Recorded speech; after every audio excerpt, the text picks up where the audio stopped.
ഈ സംവരണം മെറിറ്റിനെ ബാധിക്കുന്നു എന്നാണ് പല നിരീശ്വരവാദികളും സംഘികളും എങ്ങനെ ബാധിക്കുന്നു പറയണം. അതായത് ഇപ്പം നിങ്ങളിപ്പോ ജാതി സംവരണമൊക്കെ നോക്കിക്കഴിഞ്ഞാൽ കഴിവില്ലാത്തവരെയാണ് നിങ്ങൾ എടുക്കുന്നത്. ഉദാഹരണത്തിന് നിങ്ങളൊരു ഡോക്ടറിനെ എടുക്കുവാണെങ്കിൽ ഈ കഴിവ് കുറവായിരിക്കും എന്നാണ് ഇവര് പറയുന്നത്. ആദ്യം നമ്മൾ പറയുന്നത് ഡോക്ടറിനെ പറ്റി പറയാം.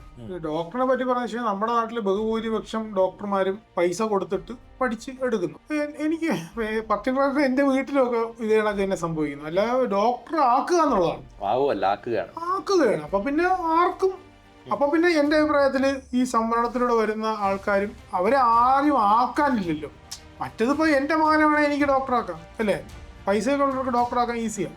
അപ്പൊ അത് പൈസ ഉള്ളവരും ഇത്. പിന്നെ ഈ പഠിച്ചു വരുന്നു, ഇനി പഠിച്ച് ഡോക്ടറാവാൻ വേണ്ടി വരുന്നവർക്ക് ആവാൻ പറ്റുന്നുണ്ടോ? ഇത് ഈ പറയുന്ന സംവരണത്തിലൂടെ വരുന്നവരുള്ളത് കൊണ്ട് പഠിച്ച് കഴിവുള്ള പൈസ നമുക്ക് വിടാം. പൈസ 50 പേരെ നമുക്ക് ഒഴിവാക്കാം. പൈസ കൊടുത്ത് പഠിക്കുന്ന ഡോക്ടറെ വേണ്ടിയിട്ട് ഇനി 50 പേര്. ഈ 50 പേരിൽ പൈസ ഇല്ലാത്ത, അല്ലെ, സാമ്പത്തികം ഇല്ലാത്ത, എന്നാൽ ഈ പറയുന്ന സംവരണവും കിട്ടാത്ത കുറെ പേരുണ്ടെങ്കിൽ അവർക്ക് ഡോക്ടറാവാൻ പറ്റുന്നില്ല, അല്ലേ? ഇപ്പൊ അവർ ഡോക്ടറായിട്ട് ഒന്നുമില്ല. ഇവിടെ ഡോക്ടറായി കഴിഞ്ഞ് എന്റെ പൈസ കൊടുത്തിട്ട് പിന്നെ എന്തിനാ ഇവര് ഡോക്ടറാവുന്നതാണ് എന്റെ ക്വസ്റ്റ്യൻ.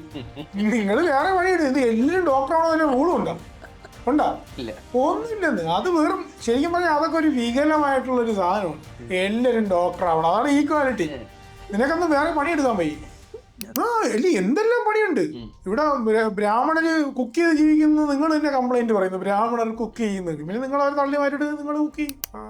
ഒരു ന്യൂസ് ഉണ്ടായിരുന്നു, എനിക്ക് 2-3 വർഷം മുമ്പാണ്. നമ്മളെല്ലാം അതിനെ ഷെയർ ചെയ്തിട്ട് ട്രോൾ ചെയ്തിട്ടുണ്ടായിരുന്നു. അതായത് ട്രിവാൻഡ്രത്ത് ലോട്ടറി കച്ചവടം തോന്നുന്നു. ബ്രാഹ്മണർ ലോട്ടറി കച്ചവടം ചെയ്യുന്നത് സഹതാപത്തിലൂടെ TV ചാനലിൽ അവതരിപ്പിക്കുന്നു. കണ്ടോ ബബ്രാഹ്മണ കുടുംബം, അവര് എന്താ അവര് വിറ്റെന്ത്.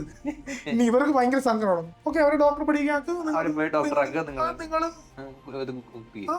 അത്രേ ഉള്ളൂ.